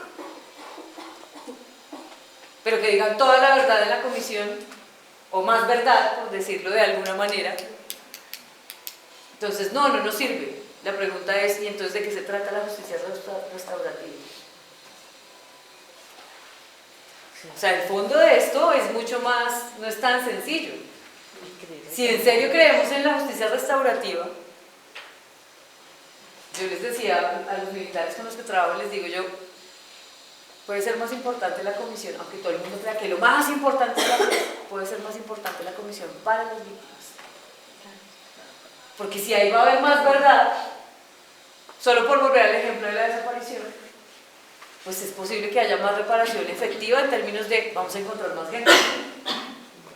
Mientras que en la JEP, claro, va a haber justicia sobre lo que se sabe y lo que pueden investigar o alcanzan. Ocho años de cárcel, por ejemplo, en algunos casos, y el proceso de reparación para los, no sé, 5 casos por los que está condenado. La verdad de la comisión es, o de la unidad que es extrajudicial, es las 5 familias de los casos que está reconocido judicialmente, más los otros 30 que nos acaba de contar para... Solo se los pongo así para que, digamos, reflexionemos sobre las implicaciones que tiene el trasfondo y el esfuerzo, digamos, que creo yo, éticamente, políticamente, moralmente como sociedad, tenemos que hacer en conjunto. Ahora, quisiera en algún momento que pudiéramos hacerlo, profe, poder escuchar esas otras voces aquí, y no solamente las FARC. Digo, esas otras voces con esas otras verdades, de comprender también esas, qué es lo que hace que una persona haya hecho, haya decidido, haya asumido, o sea, como que es esa otra lógica. Y lo digo muy puntualmente por el proceso del que soy responsable, que es para trabajo con comparecientes ante la JEP.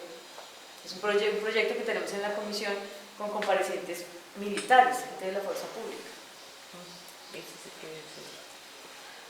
Y no crean, aquí un secreto así que no salga de Latinoamérica, y es, en la misma comisión es muy difícil, incluso el trabajo, el acceso a ellos. Y muchos me han dicho, es que usted como es amiga de los militares. Porque también es difícil pasar eso por... Y además todos los con los que yo trabajo, todos son condenados por ejecuciones extrajudiciales y desaparición y tortura. O sea, falsos positivos por todo el equipo con el que yo ando. Y cuando también uno trabaja con ellos, logra hacer esas comprensiones tan difíciles.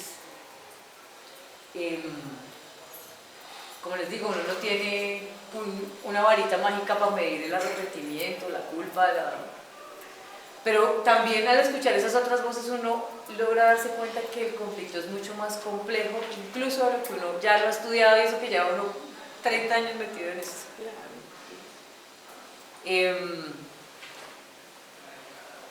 Recuerdo cosas, yo hago unos trabajos puntualmente con ellos, porque la comisión tiene un punto en el acuerdo de su mandato, el punto 5, que es algo que no se ha hecho tampoco mucho en las comisiones del mundo, y es también esclarecer el impacto del conflicto a los combatientes y sus familias. Siempre trabaja hacia el lado de las víctimas o los civiles, pero no a los combatientes como personas. Siempre el lugar en las comisiones de los combatientes es como responsables o victimarios, les dicen en algunos otros, pero no hacer una lectura de ellos y ellas como personas. En algunos casos son víctimas, en otros no, pero la lectura que tiene la comisión, que tiene que hacer, está en su mandato constitucional, es escucharlos como personas que tuvieron un impacto de la guerra. Doctora, perdón un momentico, ahora que está hablando de eso, acuérdese que ellos los militares tienen ellos hicieron un proceso en que la mentalidad de ellos es obedecer, obedecer, obedecer. Ellos tienen unos códigos. Ellos tienen códigos y están adoctrinados totalmente. Entonces, ¿hasta dónde llega la responsabilidad de los que se están acogiendo? ¿Y dónde está la responsabilidad de que alguien decía los mayores, los que sí tienen la responsabilidad total? Sí, la compañera de las jerarquías más altas, claro. Sin embargo, porque claro, digamos, esa discusión la hemos tenido con las víctimas en los procesos de reconocimiento, donde la gente quisiera ver, algunos dicen, es que a nosotros solo nos sirve ver a Álvaro Uribe Vélez asumiendo responsabilidad. Es el único que nos sirve, de ahí para abajo no nos interesa. Ni el ministro de Defensa, ni los generales, ni nadie. Queremos verlos ahí. Nosotros decíamos, pues, primero, ojalá pudiéramos a él y a los otros, porque es que también hay una idea de que todo lo hizo Álvaro Uribe Vélez, pero no, él fue de un momento para acá, desde que nació, posteriormente, cuando empezó en la vida pública y posteriormente en sus cargos públicos. Pero antes de eso ya existía el conflicto armado y ya habían otros presidentes que también, o sea, cuando uno empieza a esclarecer la verdad, empieza a darse cuenta de cosas de, por ejemplo, de creaciones muy puntuales, estrategias de Estado muy puntuales que nacieron fue con Pastrana o que nacieron mucho con, uno dice, ¿y en dónde quedaron? Claro, esta es porque tenemos una visión última, pues, de, además lo mediático. Yo no estoy diciendo que Álvaro Uribe Vélez no sea responsable de muchas cosas, claro, como presidente de muchas, pero hay otros presidentes que también, que empiezan a indagar ese tipo de cosas. Pues el Estatuto de Seguridad no se lo inventó Álvaro Uribe Vélez, y fue la década de la desaparición más fuerte de Colombia. O sea, lo que quiero decirles es, no podemos volver caricatura tampoco las figuras públicas para entender la complejidad del conflicto. Y hay personas víctimas que han dicho solamente, si es Álvaro Uribe Vélez el que está ahí parado, es el único responsable al que queremos escuchar. Del resto de esta gente, pobres gatos, no nos interesa. Sin embargo, para nosotros en la comisión, primero, pues va a ser muy difícil que lleguen los presidentes y expresidentes a reconocer responsabilidades. Ojalá algún día llegáramos a eso. La semana pasada Samper decide participar en la Comisión de la Verdad, arrancando con unos... Claro, la gente pensaba que Samper iba a llegar a decir, sí, yo fui el autor de... No, pues tampoco, o sea, vamos despacito. Granitos de a granito, como dice la compañera. Pero usted antes, digamos, difícilmente un expresidente de manera voluntaria, porque es principio de la comisión voluntaria, se acerca a la comisión a esclarecer cosas puntuales. Pues ya le sacaron caricatura y todo lo que ustedes se imaginan, pero, digamos, son pasos. ¿Qué pasa con esta gente?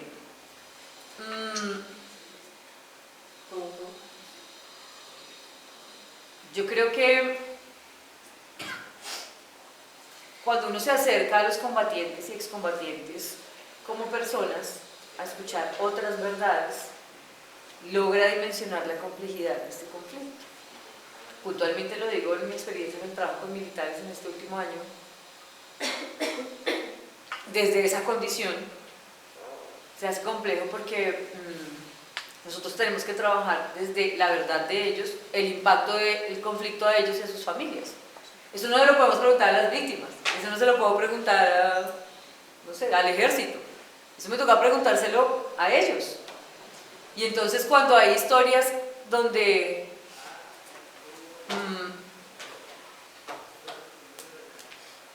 por ejemplo, hay un coronel que trabaja con el equipo en el que estamos en el proyecto, un coronel que estuvo desde el año 77 en el ejército. Tiene una condena de 54 años por ejecuciones extrajudiciales y desaparición forzada. Está con libertad condicional porque se acogió a la JEP y salieron en libertad condicional mientras la JEP resuelve judicialmente qué va a hacer con su condena. Todos con los que yo estoy son comparecientes. Y él me decía, Liliana, en los talleres que hacemos, antes éramos un ejército pobre, pero honorable. Y entonces decía, yo me amarraba el camuflado con cabullas, los cordones eran cabullas. Y sabíamos que teníamos que luchar por la patria, bueno, el discurso pues de los militares. A partir de los 90, todo cambió. Nos volvimos un ejército moderno, las armas eran modernas, teníamos 3 y 4 uniformes de dotación, las botas eran bonitas, o no, entonces los compañeros cuentan las experiencias de la emoción de que llegaran las cosas, de que ya las municiones pues eran con desarrollos tecnológicos, pero perdimos el honor. Sí, Corneli, ¿por qué? Porque nos volvimos cuidadores de mafiosos, conductores de prostitutas, le guardamos la plata a los paramilitares y nos volvimos unos perros de cacería de campesinos y personas pobres. Es un señor que tiene casi 70 años y me dice, antes éramos un ejército pobre pero honorable, luego nos volvimos por las lógicas de la guerra en una basura, el narcotráfico, y empieza a contar todo esto. Cuando cuento este ejemplo, porque además, y el señor llora diciendo en qué momento yo me convertí en eso. Yo entré al ejército porque era un honor, era importante para mi familia que yo fuera coronel del ejército. Y él se para en la doctrina y él dice, si hay algo que nosotros tenemos que sacar de acá, son las recomendaciones para que el ejército deje de prostituirse y vuelva a ser una entidad que proteja a la ciudadanía. Se cumplen las órdenes o la milicia sacar, decía. O sea, que uno queda como las reflexiones. Hay otros que nos cuentan cómo Santa Fe 1 y Santa Fe 2, qué fue lo que significó eso en términos de la doctrina militar. Es que hay muchas experiencias, hay un señor, de hecho quiero leerles algo que me mandó uno de ellos esta semana, con el que trabajamos mucho estos temas para el reconocimiento, donde dicen, no, nosotros no tenemos nada que perder. El ejército nos botó en una cárcel, le entregamos toda nuestra vida, nuestra todo, estamos sin familia, estamos sin pensión, nuestros hijos no nos quieren ver, estamos enfermos, sin un peso, nadie les da trabajo porque tienen antecedentes, con un agravante. Al menos, y lo decía él, esto suena horrible, pero las víctimas al menos ya tienen un movimiento social que las hace que el mundo las vea, las mire, incluso las proteja. Nosotros estamos amenazados porque obviamente hay gente que los amenaza porque ellos están contando la verdad. Ellos mismos. Y dice, y a nosotros, y aparte de eso nadie nos quiere ver. Y pues la gente tiene razón. Al menos ustedes nos están escuchando. Pues cuando uno entra a hablar con las personas como personas, lo que ve detrás es toda una tragedia, pues, de lo que genera el conflicto. Entonces son personas condenadas a 54 años que le entregaron toda su vida al ejército, duraron 10, 12 años en la cárcel, cuando salieron ya no tenían esposa, los hijos, por ejemplo, algunos que nos dicen, por ejemplo, mis hijos no me hablan, yo quisiera al menos que, porque ellos cuando ocurrió, que cuando me los cogieron, mi hijo, por ejemplo, hay un señor que nos cuenta de cómo que el hijo iba a visitarlo y le decía, papá, dígame la verdad, usted mató a toda esa gente, dígame la verdad. Hasta que un día él dijo, sí, yo necesitaba decirle, y le conté y jamás me volvió a hablar. Entonces él dice, yo quiero contarle, ayúdenos a buscar a las víctimas, que ellos tienen datos, información, contarles qué fue lo que pasó, por qué pasó todo esto, pero quisiera que, por ejemplo, mi hijo me escuchara y entendiera todo esto también. Y de paso, estamos buscando trabajo, a ver si alguien nos da trabajo. Además, porque el ejército para ellos somos las manzanas podridas y nos da rabia, porque mientras nosotros fuimos a pagar 60 años a la picota, mi general está en ascenso. Cosas como a los soldados, por ejemplo, cosas que en las entrevistas uno va encontrando. Entonces, cuando se hacían las vacas, entonces les pagaban el 70% del salario mínimo, pero cada semana tenían que entregar 25.000 pesos, porque hacían la vaca para comprar las armas a los sicarios, pagarle a los sicarios, comprar las armas a los paramilitares para poder hacer los falsos positivos. Entonces yo les decía, no, o sea, aparte de todo los tumbaban, aparte de todo tenían que pagar. O sea, esto es una cosa degradante de lo que significa. Y estoy hablando de estos señores, como este coronel, como este mayor, como solo por contarles la experiencia. Cuando uno se enfrenta a esas escuchas de esas otras voces, que es lo que plantea el sistema, para esclarecer la verdad y reconocer lo que ha pasado, cuando uno escucha eso, uno sale de esas sesiones y dice, ¿dónde están los malos y los buenos de esta historia? Esto es mucho más complejo que eso. Esto le toca salir, eso de darle rieguitos. Salir debe ser hacerse rieguitos. Me voy acercando. No, mentiras. Hay amigas que dicen que, ¿cierto, profe Claudia? Que esto es antes de entrar en estos temas, defectos de fábrica. Quisiera para cerrar leerles esto que me llegó la semana pasada.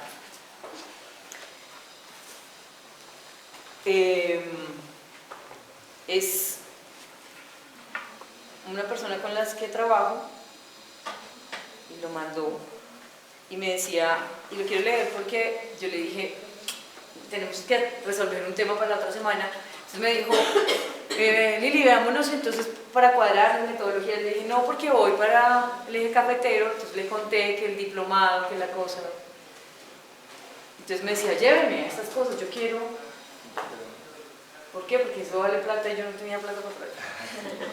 Entonces me mandó esto y me dijo, él hace esas reflexiones, las manda, y yo le dije, hagamos una cosa, yo voy a leer, si me permite, eso en el diplomado.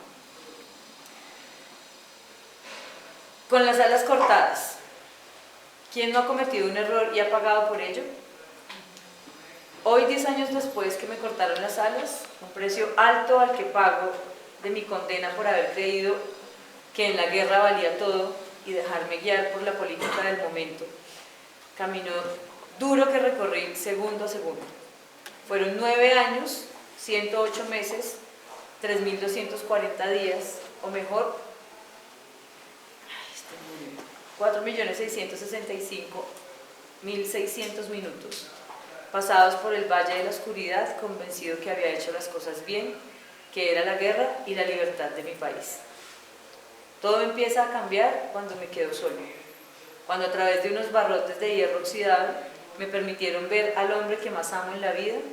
Vi a mi padre que yacía en un cajón, ya sin vida, y no lo pude acompañar en su última morada. Ese dolor fue más grande que las heridas que mi cuerpo había recibido en la guerra, más aún creía que no había fallado. Meses después, mi esposa me confiesa que se había enamorado de otro hombre y el dolor crecía como una bola de nieve. Fue en ese momento que, pensando en quitarme la vida, doblé rodilla. El inicio de mi paz interior nace reconociendo que me había equivocado, que el camino no era la guerra, y nacieron las esperanzas de nuevo. Y reconocí que, al igual que yo, otras personas habían sufrido más o peor por mis actos, y a través del Comité de Reconciliación, que es la fundación con la que trabajamos, que es de militares comparecientes, encontré las puertas para reconocer y pedir perdón, y es así como volví a nacer.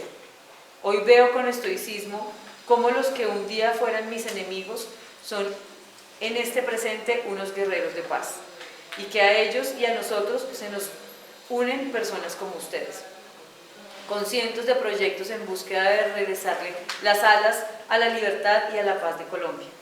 Y me adhiero a todos sus caminos, no sin antes recordar que jamás volveré a volar porque mis alas fueron cortadas, pero desde tierra caminaré errante hasta que mi aire y mis latidos no sean ya míos, por ver ese país libre, sin violencia, donde todos nos hayamos perdonado, y mi principal motivación es saber que existen guerreros de paz que, aún sin haber perdido sus alas, siguen luchando por todos nosotros.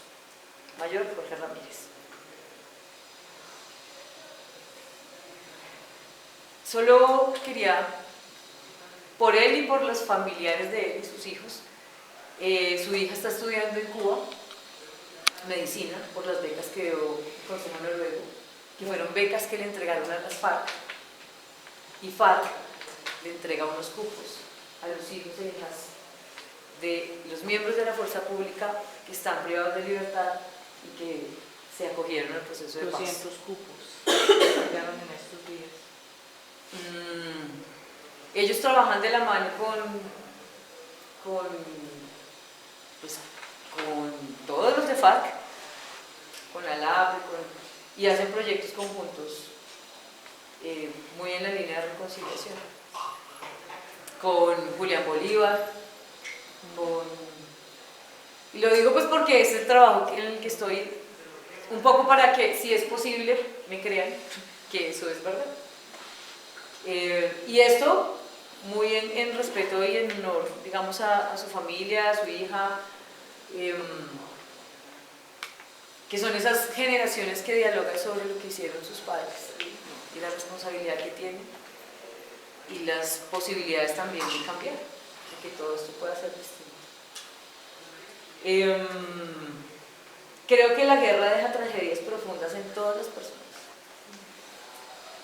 en los responsables, en los más responsables, en los medianamente responsables, por supuesto en la sociedad en su conjunto, en las víctimas, pero también creo que lo que plantea pues este punto del acuerdo es un reto muy grande, muy significativo, y es que sobre todo hayan unos elementos, digamos, que puedan ser materializables alrededor de la construcción de la paz, y que eso no lo hacen solo los responsables y las víctimas.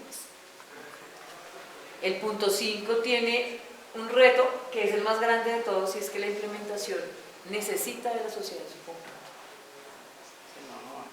Si no, no va a ser posible. Hablar de no repetición no va a ser posible si no la sociedad en su conjunto, las instituciones no quieren aportar. No va a ser posible la reconciliación si la sociedad en su conjunto no quiere escucharlos a ellos o a los otros, o a los otros o a las otras. No va a ser posible la implementación si los medios de comunicación no reconocen su responsabilidad, pero también si no promueven unos discursos, digamos, distintos. No va a ser posible si la educación y la academia deja de hacer libros elaborados de filosofía que nadie entiende y no se aterriza en que tiene que utilizar son mecanismos, formas, estrategias donde se eduque de maneras distintas y se produzca conocimiento para resolver los problemas cotidianos inmediatos que implican la construcción de paz. No va a ser posible si efectivamente no podemos o no somos capaces de escuchar todas las voces y comprenderlas en su dimensión más humana y digna. Y la iglesia también se...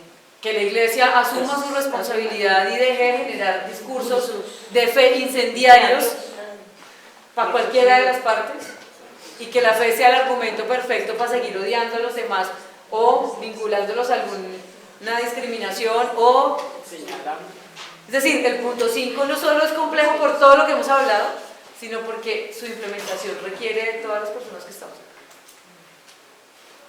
Esa sería como mi conclusión en términos de los retos de lo que implica un diálogo social, que es un poco lo que propone la Comisión y lo que propone pues, las entidades alrededor del sistema de constitución.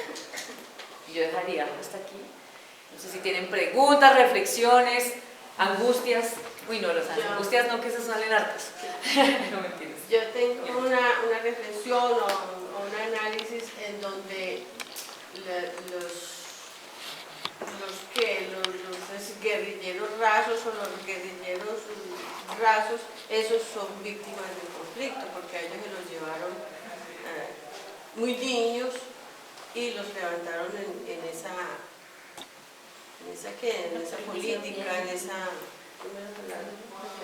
Para mí, tanto esos pequeñitos que crecieron en la guerrilla junto con sus familiares también son muchas víctimas de los conflictos. Porque ellos, no, a mí me ordenan que haga esto y así creció, con esa orden tiene que hacer esto porque estamos luchando por el pueblo. Y matan luchando por el pueblo. También el ejército. Los muchachos jovencitos se volvían a pagar servicio militar. Y un muchacho, digamos, mire los del SENA, que no tienen absolutamente un panorama para seguir adelante, se entran al ejército porque es que no tienen más que hacer. Se regalan allá, entonces también son víctimas. Y son políticas, de pronto, lo que más hay que hacer es manejarlo en la educación, desde la familia. Son retos estructurales mucho más grandes, mucho más profundos, digamos. Yo creo que, bueno, voy a contar más bien una experiencia. Hace poco, en la universidad donde estudio, hicimos como un foro de construcción de paz, en conjunto con, digamos, como la docente. Y en ese foro, uno de los invitados era uno de los combatientes. Yo siempre he tenido un panorama muy abierto para escucharlos, para indagar, ¿cierto? Pero encontrar ese otro, nunca pensé que me generara tantas emociones, ¿cierto? Y sentía emociones de inseguridad, de no creer lo que decía, también de como conocer ese otro panorama, de que muy niños tuvo un panorama más de compasión, no sé si sea la palabra adecuada, pero entonces había una mezcla de emociones allí. Y a partir de lo que vemos hoy, escuchar al otro no es fácil, porque es que no es oír, sino escuchar un otro que ha estado en el otro lado, ¿cierto? De lo que nos muestra la televisión, de lo que nos muestra los periódicos, pero conocer ese otro y que ese otro nos cuente su realidad, no por lo que dice otro, sino por lo que pueda decir él, no es fácil. Entonces, nunca se va a saber si todo lo que se está diciendo es la verdad o no. Aparte de eso, al final un compañero me decía, Paula, pero es que ¿por qué asume esa posición? O el por qué dijo eso. Y yo le decía, pero entonces los de la ARN no le pueden decir a él, mira, y esto que es como el discurso más correcto o es lo que los otros esperan que tú digas, porque entonces estaríamos invisibilizando lo que esa persona tiene para decir. Muy seguramente el discurso no se va a adecuar a los panoramas o a los niveles que nosotros pretendemos que ese otro diga. Porque es que no se tiene que ajustar a nosotros, es lo que él tiene para decir. ¿Qué podemos hacer con eso que él está diciendo sin quitar esa emoción que también vamos a sentir? Entonces es como, es duro. Nunca pensé que me iba a generar todos esos sentimientos, pero también entiendo que una cárcel. La verdad, cuando yo oía por las noticias que había muchos guerrilleros que se iban para las cárceles, a mí no me generaba nada. El que esa persona esté ahí contando genera algo. Cuando algo genera, cuando algo toca, cuando algo me ubica en una posición no de espectador, sino de esta realidad también es mía, así también se estancamos. Incluso hay una complejidad más alta de mis discusiones con la ARN, por ejemplo, y es siempre mostrar el modo de victimización a los excombatientes. Digo yo porque además trabajé un año allá y las discusiones también quedaban. Yo les decía, no toda la gente fue reclutada. Dejen de andar mostrando solo al reclutado, ¿no? Es que el reclutado es uno, pero hay otra gente que lo decidió, fue su postura política. Entonces, ¿qué hacemos con eso? Entonces, ¿perdonamos a los reclutados y a los otros no? ¿Cómo, cierto? Dejamos hablar a los reclutados y a los no reclutados, entonces eso sí, como tenían la intención, eso sí son los malos de los paseos. O sea, creo que va más allá, ¿cierto? Y las responsabilidades son diversas. Porque así se ha reclutado, pues si mató gente, pues ahí hay una responsabilidad, bajo las condiciones que estuvieron, lo mismo que pasa con la gente del ejército. Es que era una orden, pues sí, pero también el DIH nos dice, el DIH tiene un principio súper básico que es el principio pro hominem, y es, usted pueda que no sepa ni leer ni escribir, nada, no sepa nada, no tenga doctrina, usted no debe hacer lo que no quiere que le hagan, punto. Ese es el principio más básico. Es que uno como soldado no sabía de derecho. Pues no, pero pues en una lógica de guerra, ¿cuál era la necesidad de coger un civil, disfrazarlo y matarlo? ¿Usted le gustaría que a su familia usted hicieran eso? No, principio básico. Claro, hay niveles de responsabilidad. El tema es, ¿qué hacemos con toda esta verdad? O sea, ¿para qué nos sirve entonces?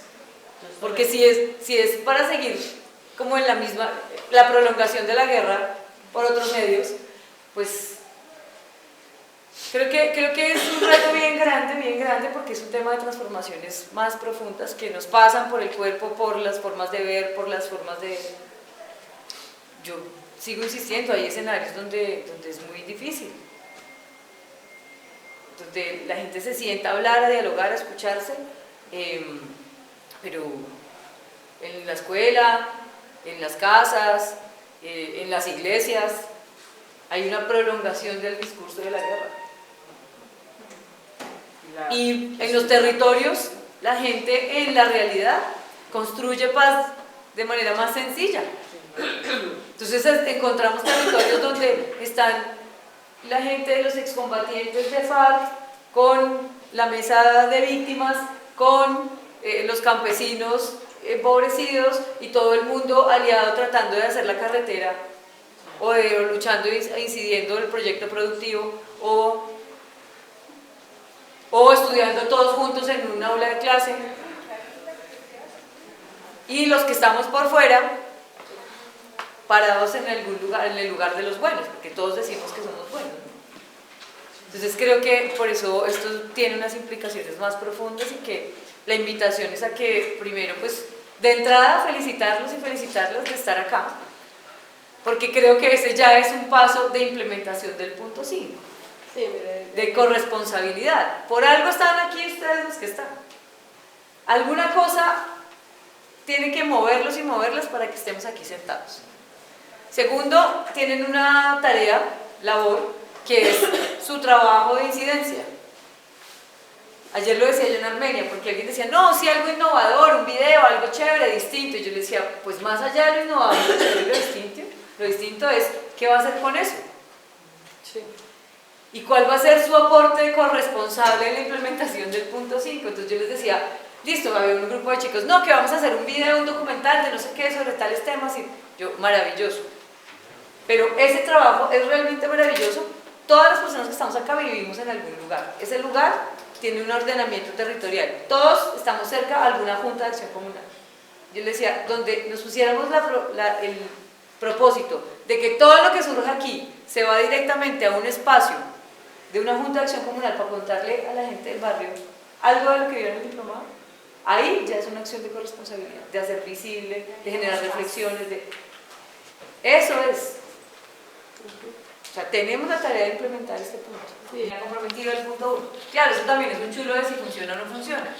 Pero creo yo que la implementación del punto 5 es mucho más potente, tiene más posibilidades y a veces no necesita plata. Y es, por ejemplo, lo que tú decías, lo decía la compañera en el video. Yo antes luchaba sola. Ahora lucho de la mano con algunas, con otras que están haciendo lo mismo. Ahora se hace más fácil escuchar el dolor. Hay otras personas que sufrieron lo mismo. Eso va generando reparaciones personales, internas. Por ejemplo, Asociarse, vincularse, escuchar a otros, ayudar a otros. Eso, digamos, no me lo estoy inventando yo. Todos los análisis psicosociales en el marco de la guerra han dicho, esos procesos hacen que la gente avance mucho más rápido que estar inmersos, callados con su propio dolor, por ejemplo, y este puede ser un espacio para eso. Solo por dar ejemplos de las múltiples formas de que implica la implementación de este punto y sobre todo de la corresponsabilidad que tenemos para ello. Bueno, queridos y queridas, muchas gracias a ustedes, muy amables.